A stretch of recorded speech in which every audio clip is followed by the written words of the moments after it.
किसान भाइयों नमस्कार। किसान मित्र निमाड़ यूट्यूब चैनल पर आपका स्वागत है। आज हम बात करेंगे सोयाबीन की कुछ उन्नतशील किस्में कौन कौन सी अच्छी होती है तथा इसकी खेती किस प्रकार की जाती है। तो सोयाबीन खरीफ सीजन का सबसे ज़्यादा बोए जाने वाली फसल है, जो दलहन तथा तिलहन दोनों में गिना जाता है, परंतु इसे दलहन से ज़्यादा तिलहन तेल वाली फसलों में ज़्यादा गिना जाता है।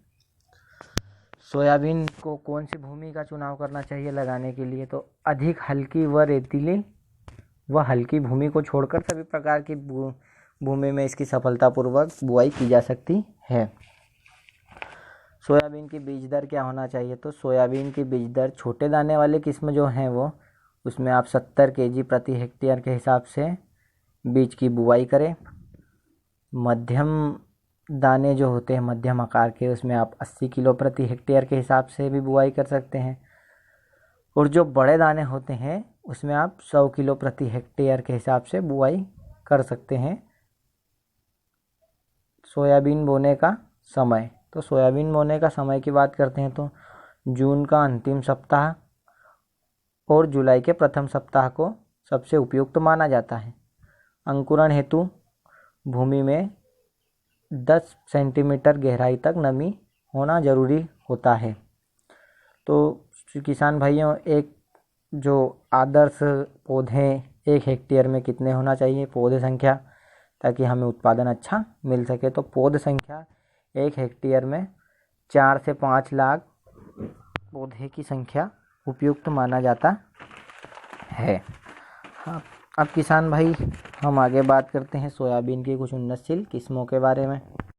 तो हम बात करते हैं सोयाबीन की कुछ उन्नतशील किस्में, जैसे JS 9752, JS 335, JS 9305, JS 9560, Indira सोया 9, इंदिरा सोया 1 जैसी कई मुख्य उन्नतशील किस्में हैं। सोयाबीन को बोने से पहले उसका बीज उपचार करना जरूरी होता है, क्योंकि उसमें कई प्रकार की फंगस तथा कीड़ों का आक्रमण ना हो। उसके लिए इंसेक्टिसाइड तथा फंजीसाइड दोनों का इस्तेमाल करना चाहिए। इंसेक्टिसाइड में आप थायोमेथोक्सोम ले सकते हैं, इमिडा क्लोरोपिड, और ध्यान रखें किसान भाई जिसमें FS फार्मूलेशन होना अति आवश्यक है, क्योंकि यह FS फार्मूलेशन ही फ्लोरेबल सीड ट्रीटमेंट माना जाता है। तो फंजीसाइड की बात करते हैं हम, तो इसमें सर्वप्रथम है BSF का जेलोरा से आप बीज उपचार कर सकते हैं। फिर दूसरे नंबर पर आता है UPL का साफ, जो कि आपको थोड़ा सस्ता पड़ता है। इसके बाद आता है विटावेक्स धानुका का, फिर उसके बाद आता है सिजेंटा का क्रूजर, और दोस्तों फिर उसके बाद नंबर आता है बायर का गाउचो जो इंसेक्टिसाइड है। इसमें इमिडा क्लोरोपिड है और एवरगोल जो एक फंजीसाइड है। इनसे आप बीज उपचार कर सकते हैं। और बात करें हम सोयाबीन में खरपतवार नियंत्रण की, तो खरपतवार नियंत्रण के लिए BSF की ओडिसी, BSF की परस्यूट, आधा माह की लगाम आदि दवाइयों का इस्तेमाल भी कर सकते हैं। उसके बाद हम बात करें सोयाबीन के रोगों के बारे में, तो उनके नियंत्रण के बारे में, तो जमीन जनित रोगों से लड़ने के लिए तो सर्वप्रथम हमें बीज उपचार ही करना जरूरी है, ताकि पौधे का बचपन अच्छा हो तो वह अच्छा उत्पादन दे सकता है। फिर बात करें पत्तों पर कई प्रकार के धब्बे जनित रोगों की, नियंत्रण करने के लिए आप क्या करें?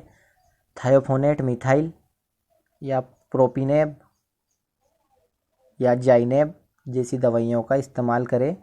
इनका इस्तेमाल 1.5 किलो प्रति हेक्टेयर के हिसाब से करना चाहिए, ताकि हमें अच्छे रिजल्ट मिल सके। फिर बात करते हैं बैक्टीरियल पस्चूल नामक रोग की। इसके नियंत्रण करने के लिए बैक्टीरिया नाशक स्ट्रेप्टोसाइक्लिन 200 ppm व 20 ग्राम कॉपर ऑक्सीक्लोराइड का इस्तेमाल करना चाहिए, जिससे कि बैक्टीरियल पस्चूल नामक रोग को नियंत्रित किया जा सकता है। फिर बात करते हैं विषाणु जनित पीला मोजेक, सबसे बड़ा रोग सोयाबीन का पीला मोजेक वायरस प्रायः एफिड्स, सफ़ेद मक्खी और थ्रिप्स आदि के द्वारा फैलता है, अतः केवल रोग रहित बीज का चुनाव करना चाहिए। रोग फैलाने वाले कीड़ों को थायोमेथोक्सोम या अन्य कोई इंसेक्टिसाइड जो अच्छा हो उसके स्प्रे 15-15 दिन में दोहराते रहना चाहिए।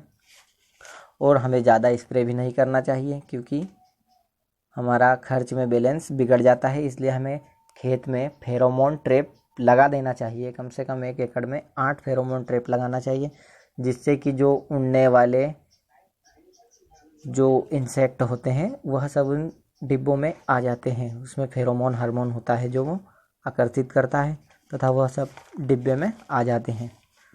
तो इस हिसाब से खेती करने पर सोयाबीन की आदर्श उपज जो निकल कर आती है वो